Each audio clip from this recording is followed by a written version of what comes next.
Hello అండి అందరికీ. ఈరోజైతే నా స్టైల్లో మరి గుత్తి వంకాయ కర్రీ అయితే చేయబోతున్నానండి.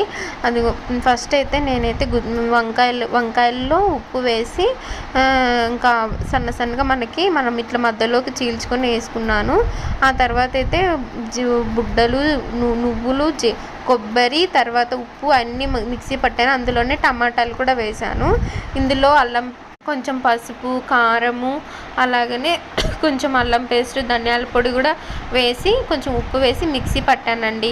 మిక్సీ పట్టిన తర్వాత ఈ నూనె వంకాయని ఇట్లా వేసే వరకు పక్కన తీసుకొని ఆనియన్స్ వేసుకొని, పచ్చిమిర్చి వేసి, కరివేపాకు వేసుకొని బాగా కలుపుకున్న తర్వాత అల్లం ఇంకా ఆయిల్ వేసుకొని బాగా ఇంకా అవి మసాలాస్ అంతా పట్టుకున్న తర్వాత వేసుకోవడమే. ఈ కర్రీ లేట్ అనుకుంటాం కానీ ఇది ఈజీ ప్రాసెస్ అండి, చాలా సింపుల్గా ఉంటుంది.